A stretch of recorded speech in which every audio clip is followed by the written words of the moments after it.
सन्माननीय आयुक्त साहेब, या ठिकाणी उपस्थित सर्व सदस्य आणि त्याचबरोबरीने पत्रकार बंधू आणि प्रेक्षकगृहातील प्रेक्षक, खऱ्या अर्थानं आज अभिनंदन करेन साहेबांचं की अशा प्रकारचा हा प्रस्ताव या ठिकाणी आणला. अनेक वर्षांपासून आयुक्तांनी, मला असं वाटतं 6 वर्ष जेव्हा बॉडी नव्हती त्यावेळी आयुक्तांनी प्राधान्य घेऊन अशा प्रकारचा प्रस्ताव आणून हे करायला हवं होतं, जे त्यांनी केलं नाही. परंतु आज या ठिकाणी बॉडी बसल्यानंतर, ते निदर्शनास आल्यानंतर या ठिकाणी हा प्रस्ताव आला.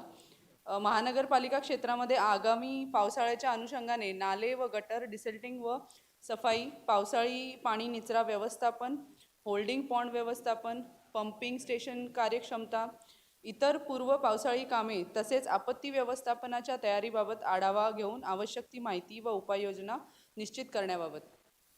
साहेब, खऱ्या अर्थानं ह्याच्यामध्ये त्यांनी नमूद केलं आहे पाणी साचत नाही असे शहर.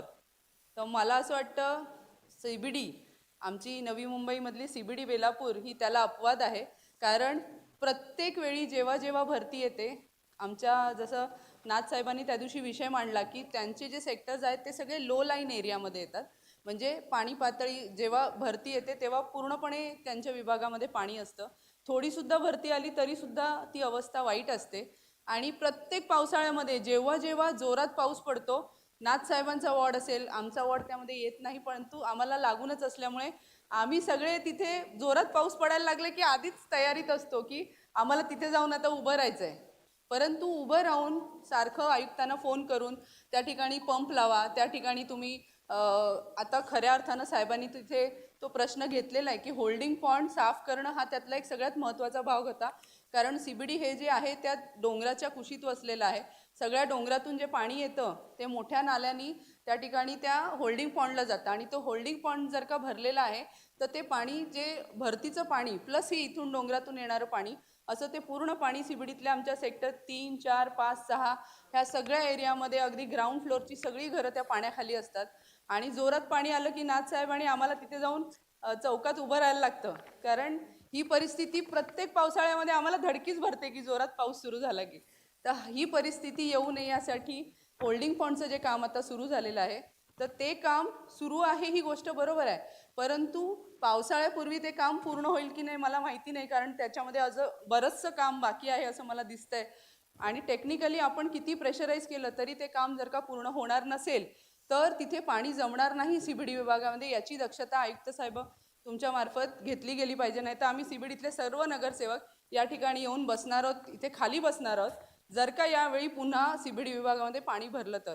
कारण गेले अनेक वर्ष आम्ही CBDतून सर्व नगरसेवक या ठिकाणी भांडतोय की अगदी छोटा एरिया आहे, असं काही नाही आहे की खूप मोठा तुम्हाला काही त्याच्यामध्ये खर्च आहे. फक्त तुमची यंत्रणा जी आहे ती तिथे चोख असली पाहिजे. जे आउटलेट्स आहेत, पाण्याचे आउटलेट्स आहेत, तिथल्या भागातला गाळ जरी तुम्ही चांगल्या प्रमाणामध्ये क्लिनिंग केलं, सेक्टर 12चा एरिया, मला असं वाटतं भारतीताई नाही आहेत त्यांच्या विभागामध्ये तो होल्डिंग पॉन्ड येतो. आणि जर का ही काळजी आपण घेतली तर तो मोठा जो आमचा प्रॉब्लेम आहे तिथे सॉल्व्ह होईल.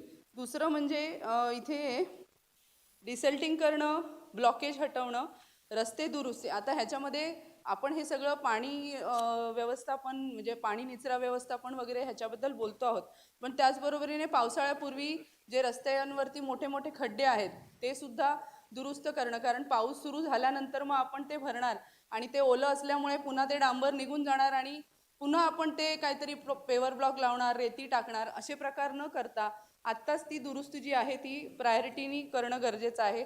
बऱ्याचशा सदस्यांनी इथे छाटणीची गोष्ट केली. तर जी झाडांची छाटणी आहे त्याच्यासाठी एक परिमंडळ 1मध्ये 1 गाडी आणि 2मध्ये 1 गाडी अशा ज्या गाड्या आहेत त्याचं जे शेड्यूल आहे ते इथे नगरसेवकांना द्यावं की त्या त्या हिशोबाने कुठला एरिया मोठा आहे, तिथे किती वेळ लागणार आहे, अशा अनुषंगाने ती छाटणी केली जाईल.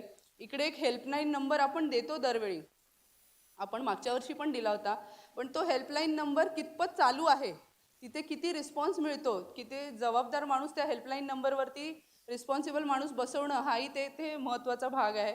आणि जी रेस्क्यू टीम तुमची येते त्यावेळी जेव्हा कुठला कॉल केला जातो की इथला पंप बंद आहे तुमचा, त्यावेळी ती रेस्क्यू टीम आम्हाला जी कारणं देते की त्यांनी हे नाही केलं म्हणून ते बंद आहे किंवा ह्यांची जबाबदारी आहे, असं न करता त्या रेस्क्यू टीमला तुम्हाला हे सांगणं गरजेचं आहे की ही आपली पालिकेची जबाबदारी आहे, लोकांना त्रास होणार नाही या अनुषंगाने तिथे काम करायचं आहे. तर त्या रेस्क्यू टीमला तुमचं जे गायडन्स आहे तो प्रॉपर असला पाहिजे. आणि रोबोटिक क्लिनिंगबद्दल सूरज पाटील साहेब त्या दिवशी बोलले. तर बाहेरच्या देशामध्ये आपण बघतो तिथे रोबोटिक क्लिनिंग खूप चांगल्या प्रकारे का होतं, तर त्यांची जी ड्रेन साईज आहे, त्यांचा पूर्ण सिस्टीम एक बनवलेली आहे. सगळीकडे पूर्ण शहरामध्ये जे ड्रेनेजचे बॉक्स आहेत ते एकाच साईजचे बनवले जातात. त्यामुळे ते जे मशीन आहे ते एका ठिकाणी खाली उतरवतात आणि ते अख्खं क्लीन करत जातं आणि ते दुसऱ्या एंडला बाहेर पडतं. आणि ते सगळ्या ड्रेनची साईज जी आहे ड्रेन बॉक्सची ती सेम असल्यामुळे त्यांना ते करणं सोपं जातं. आपल्याकडे अशी कुठलीही यंत्रणा नसल्यामुळे आपण जिथे जिथे जशी जागा मिळेल, कुठे छोटा आहे, कुठे डीप आहे, कुठे वाईड म्हणजे मोठं वाईड आहे, वरती काही ठिकाणी RCC पूर्ण बंद केलेलं आहे, 15-15, 20-20 फुटापर्यंत तुम्ही मॅन्युअली ते क्लिनिंगही करू शकत नाही आहे. तर ही यंत्रणा आपण राबवली. आत्ता आपण जे झालेलं आहे त्याच्यावर काहीच नाही करू शकत, पण ह्याच्या पुढे हां, आता आपण कॅमेराने नक्कीच बघू शकतो. परंतु जर का आपल्याला रोबोटिक क्लिनिंग खरंच प्रॅक्टिकली वर्क करायचं असेल तर आपण ही सिस्टम याच्या पुढे आपण यंत्रणा आणावी अशी आयुक्तांना विनंती करेन. आणि हा प्रस्ताव आणल्याबद्दल धन्यवाद. आणि अपेक्षा करतो की आम्हाला या ठिकाणी बसावं लागणार नाही, पावसाळ्यात CBD मध्ये पाणी भरणार नाही. धन्यवाद.